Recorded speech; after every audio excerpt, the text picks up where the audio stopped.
So now we're recording. Chat box. I'm pretty sure that you can only chat with your teacher and chat with everyone, but you cannot chat with any of your other classmates, at least in this window, no? In our Zoom window. So you have the option to chat to everyone or chat to the teacher privately. If you have questions, you please do so. No, I mean, please use the chat box. And another way for you to catch my attention, don't use the thumbs up unless I ask you to. If you have a question, raise your hand. Raise your hand. And I'm doing this because I don't mean it like you're raising your hand in your video, no? But there is an option in Zoom under the in the participants view for you to raise your hand. Can you all try to do that now?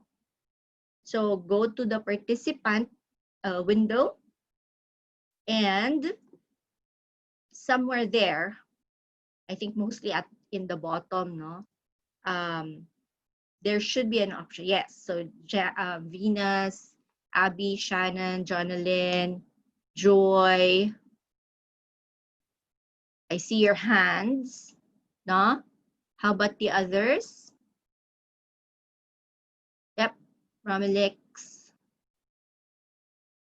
The reason why the others are still figuring it out now. The reason why I want us to use this instead of the thumbs up is because when you do the thumbs up, it only the thumbs up icon only stays on the screen for a few seconds and then it goes away. So of course, you know the limitations of Zoom, especially if you have several students or we have a big group, you can't see everybody all of the time. I can't see everybody all of the time, right?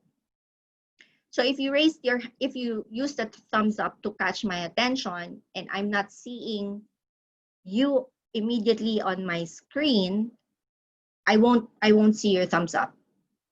But if you raised your hand in via Zoom, it's gonna stay there until you lower your hand. So for those of you who figured out how to raise your hand, now lower your hand.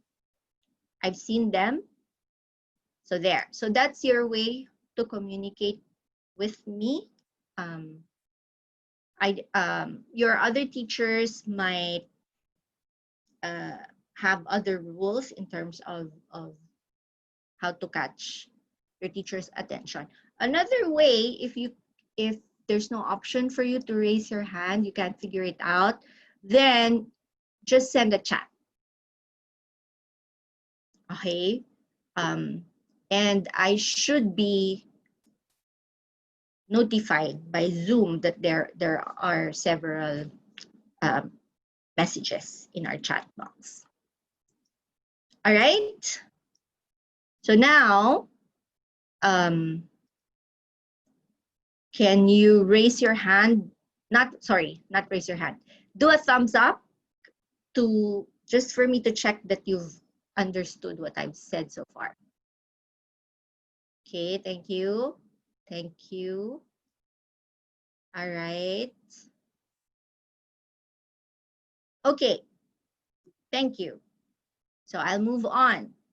So next thing that I want us to talk about, and I'll shift to our classroom. How many of you already know how to use Google Classroom? Thumbs up. Not yet. So I'll show you. All right. So 4 or 5 people. All right.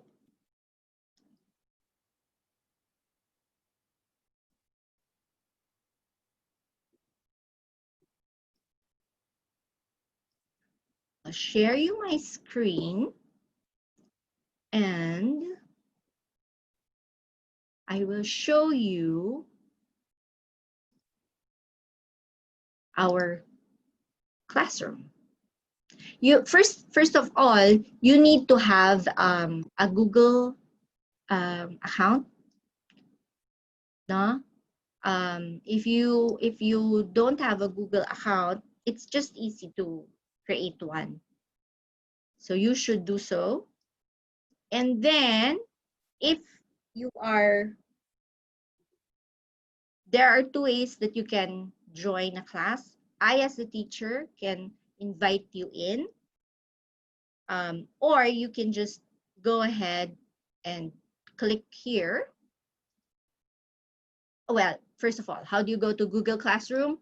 On your browser, which should be Chrome, just type classroom.google.com. Yeah. And then it will ask for your Google ID.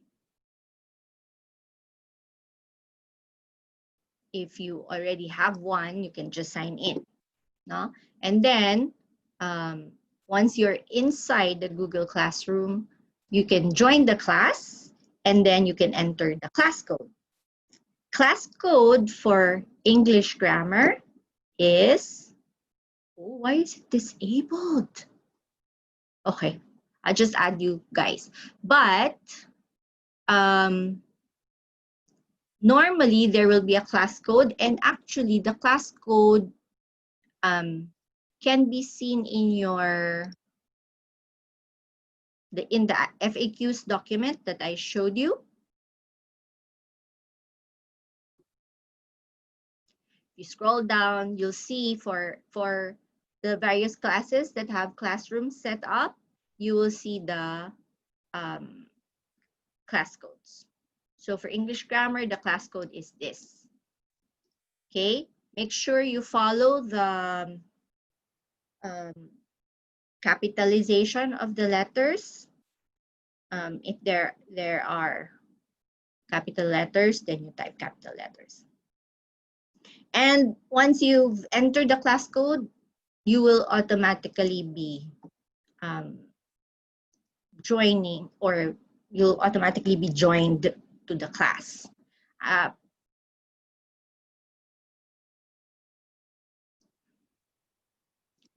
So let me just go ahead inside our classroom. So once you have a classroom, once you've joined the classroom, there are several tabs that you will see, but the stream, it can get messy later on because it'll all have notifications for things that your teacher does, like posted an assignment, graded your assignment, announced something, etc. But you can just go to the classwork tab, and this is where you can see your homeworks, your exam once it's ready, your quizzes, no, because everything is online. So you don't have to, when you need to submit anything, you do not use email. Okay, unless you have a problem with Google Classroom. But Lord willing, if all of you will be able to join our Google Classroom, then all of your homeworks, your other requirements, your verse quizzes, your exams will be done through the classroom. Yeah. And you will see your our class materials. Now, this is what we will be talking about next, which is our roadmap. Just catch my attention, huh? If I'm sharing my screen, right? You're seeing my discussion flow so far. Okay, thank you. Just catch my attention by raising your hand or chatting if you have any questions. And from time to time, if I pause, that means I'm scrolling through our participants, no, our videos, just so I know that you're not sleeping on me. Okay. Right. So this is your roadmap, as I mentioned, no? Topics that we will discuss for each session. We meet 3 times a week, right? Of course, there may be, like, if you as a class finishes a topic early, then we'll move to the next class. Next topic. And there may be adjustments to the assignments, the due dates of the assignments, but definitely you'll be informed. Plus, in the Google Classroom, I'll just close this for now. We'll go back there. Once I've assigned specific requirements with a due date, you will see it and you will be notified by Google Classroom. Let me show. Oh, where is it? Is it here? Okay. Oh, I want to show you a student's point of view. So here under the hub, I'm a student. So here, upcoming, there'll be a list of all your homeworks that are due for this subject. And then, of course, in the classworks, you will know when each item when each item will be due. Okay, so like this one, you have a homework due for tomorrow. So this is a good tool for us to have our stuff organized, and for you guys to have quick access to the materials that we need or that you will need. Okay, so going back, course outline. So if you look through the list of topics, you will see very familiar terms: nouns, pronouns, verbs, adjectives, adverbs, prepositions, conjunctions, interjections. Yes, this is English grammar. Yeah, so we need to know the rules of English grammar. So we will be going through each of these different parts of speech and reminding ourselves how to use them properly, and what are the rules. What does the rule say? For example, for writing your present perfect continuous verb. Yeah, because there are formulas, there are rules that we have to follow if we want to be able to speak and write the language. It's the same for any language that you want to learn. Yeah. And then there are no dates, but you will know anyway, right? This week is week 1, and then we meet we're meeting now, and then on Thursday, and then on Friday. So this is how you use this. You should go back here if you have questions. But also, as I mentioned, these will be outlined for you in the Google Classroom. Okay, in terms of grades and the requirements that you need to do for this subject, you will have 2 verse quizzes. You will have 2 long exams, midterms, and the final exam. You will have vocabulary exercises, which I will discuss in a little while, and I'll show you what to do with that. You will have 8 quizzes to serve as a means for me to know, now that you have understood all that we've discussed previously. And then 2 reading assignments, 2 listening assignments, and 1 book reading assignment. Let's just talk about the book reading assignment first.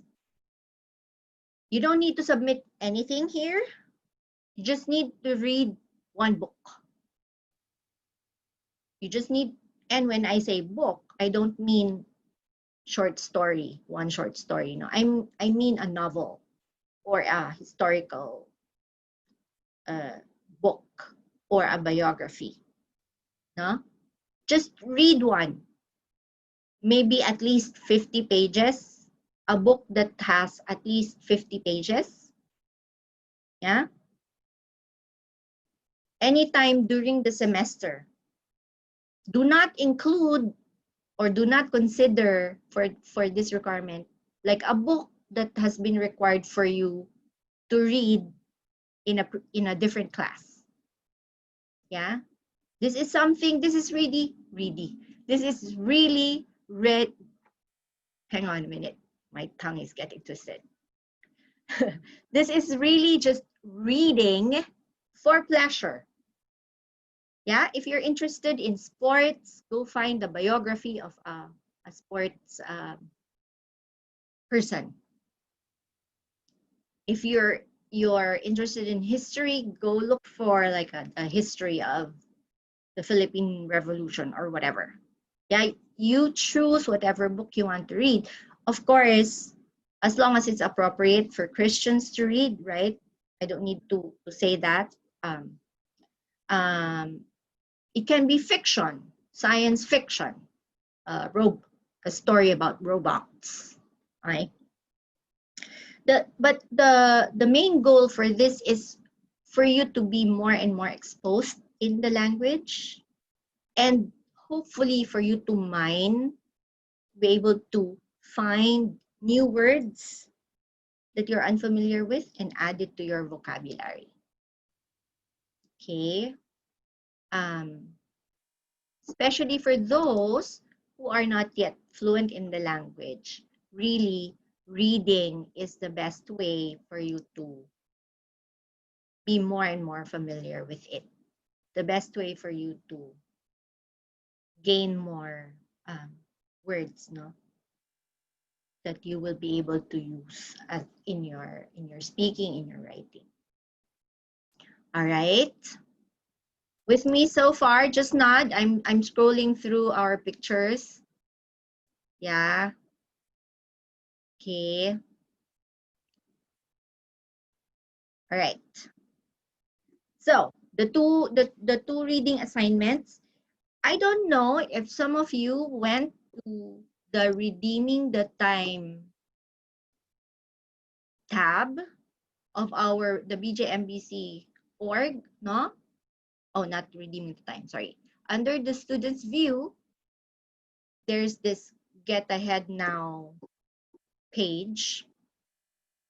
And I posted something that you can do earlier, no, for this class. So that's 1 reading assignment. If you did this before and you wrote your review, then that's 1 assignment done already. Yeah, and you can just pass it in the Google Classroom. But if you haven't, that's fine. You can do this during the semester. Deadline for this specific reading assignment is August 28th. And what you do is you just go to your classroom and then view assignment. Of course, sorry, this is the teacher's view. You'll have a different view, and then you will just attach your review. Yeah, or you can, if you haven't done it, you can actually using Google Docs here in the Google Classroom, you can just type there. If you don't have a Word document, you can just type in the assignment page itself in Google Classroom your review. All right. If you wrote it down, that's fine. Take a picture of what you've written and then you upload it through in the right place. No, here. Oh, not here. In the reading assignment. All right. All right. So what is it? It's just again for you to read a story, but this time it's a short story. There are 3 options. So if you've read one of them in your high school literature class or whatever, then choose the other one or choose another one that you haven't read before. So it can be The Necklace by Guy de Maupassant, The Gift of the Magi by and forget now. O. Henry by O. Henry, and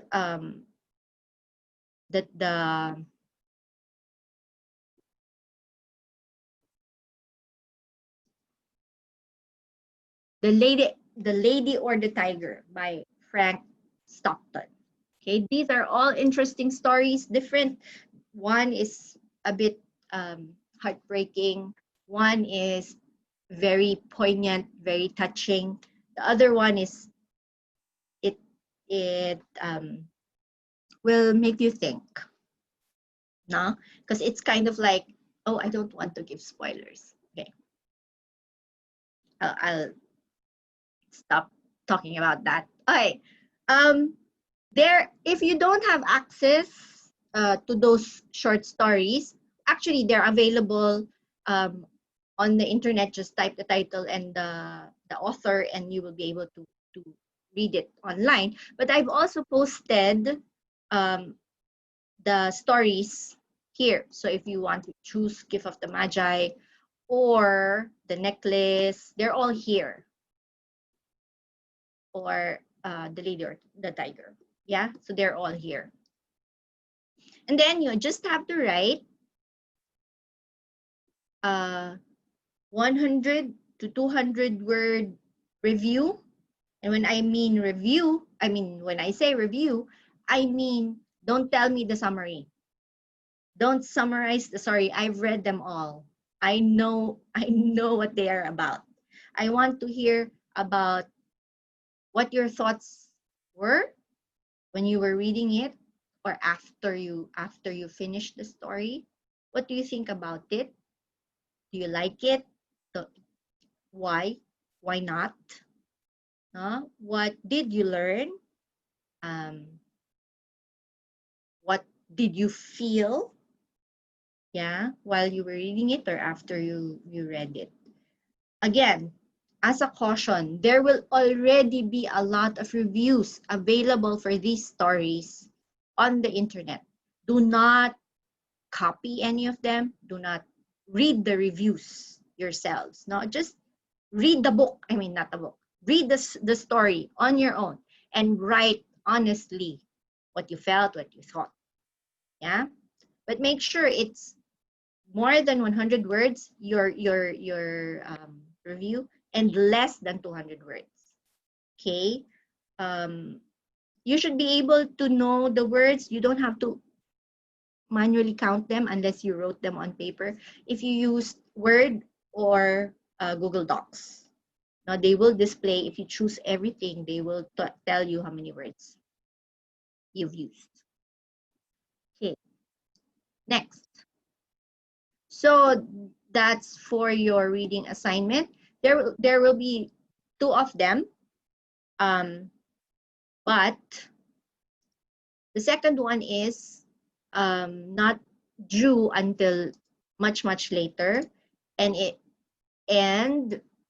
your choices for the second reading assignment would be 2 poems.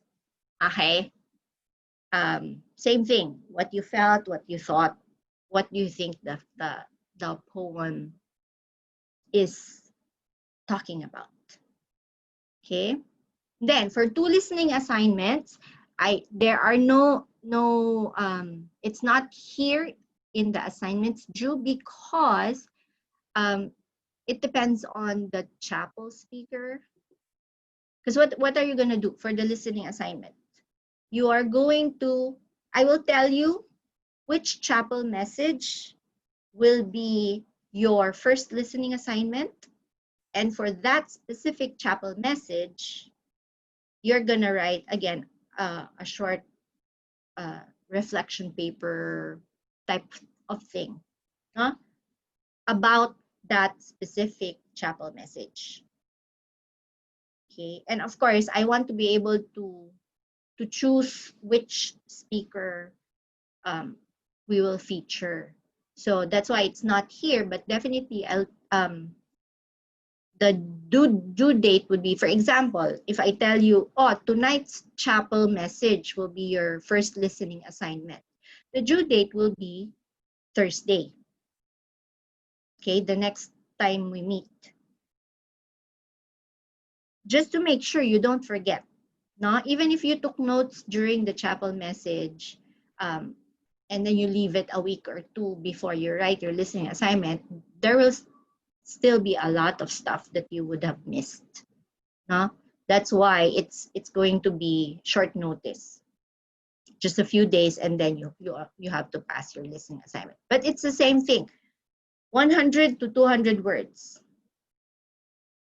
If you go over, there'll be points deducted from your score. If you don't reach 100 words, there will be points deducted.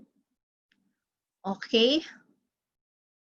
So I'll tell you which chapel message you will make your listening assignments for. And I'll tell you definitely in advance, yeah? All right. And there, you do all these things, you pass English grammar.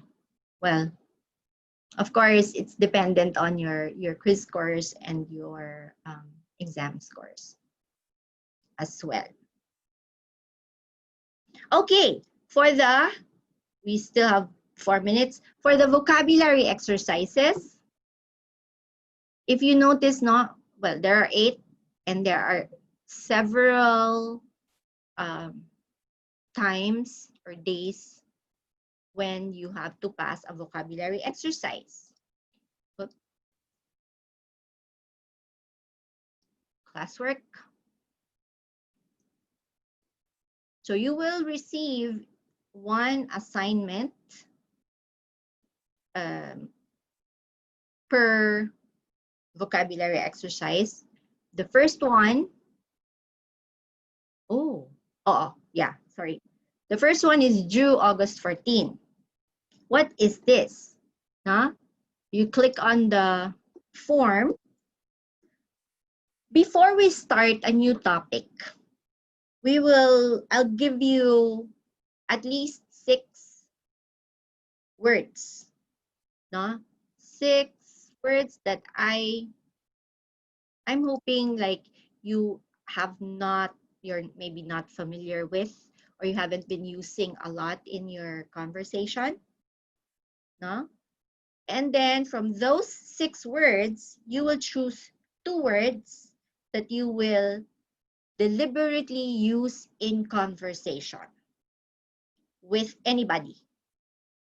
Okay, so for example, if the word that you chose is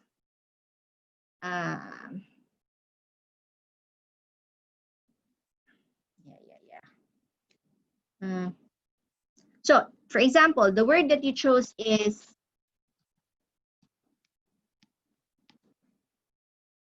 okay. So if you're definitely during our discussion, we'll talk about what that word is. Is it a verb? Is it a plain? Is it super? No. Is it a verb or is it an adjective or whatever? And then we'll give example sentences. And then what you will do is you fill this up. So exercise number 1, definitely your name. And then what word is it from the list that you use? So you write poignant. What part of speech? Adjective. And then when was it that you used the word in conversation? So for example, okay, you talked with your parent. Yeah. So you say, oh, that story is so poignant. It made me cry.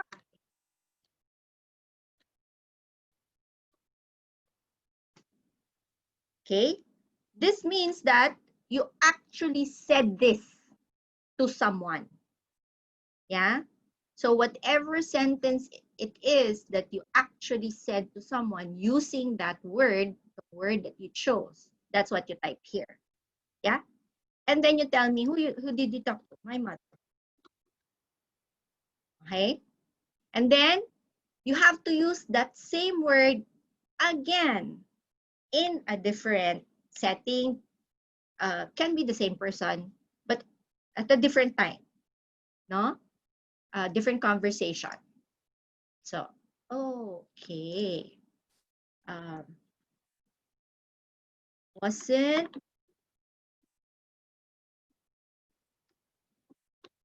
pastor's message poignant? Okay. Maybe after you heard your pastor. And then my friend. You can write the friend, not. Okay. And then that's not yet done. You choose another word, a second word. So maybe detrimental is the second word. And you do the same thing. Use the word in a sentence, in an actual conversation with a real person, whether via text or via chat, that's fine. No, it doesn't have to be spoken. And then you fill these fields up. And once you're done, you submit. So of course, since you're not going to be, I'm not submitting this. Of course, since you're not going to be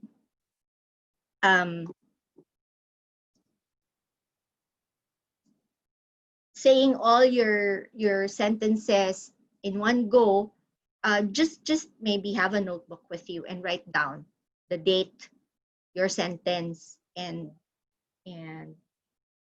who was the person that you talked to. And when you have all 4 instances finished, then you go to your classroom and then fill up the form. Yes, we are 2 minutes over time, so I will stop for now. If you have any questions, if you are able to go to, yes, Danielle, sorry, now in a minute. What is your name, po, ma'am? Sorry, I can't hear you.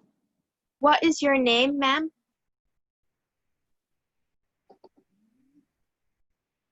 Sorry. What is your name, Okay. ma'am? Oh, I'm sorry. I didn't introduce myself. I am Mrs. Catharina Buenaluz. Thank you for the question. Oops.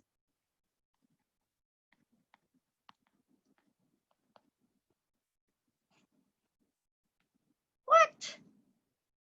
Spell check. Got it. That's a B, yeah. The whiteboard is correcting my spelling of my name.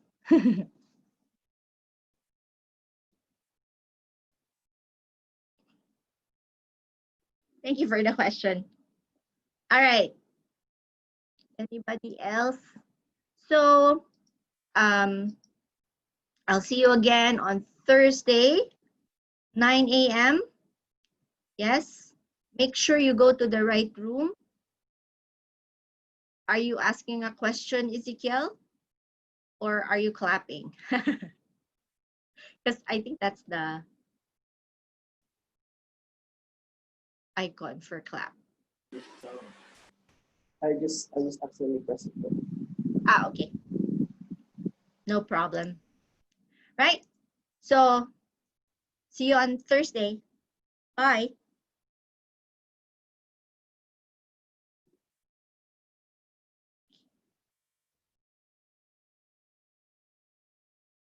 You can leave anytime. I'm just going to unshare the screen.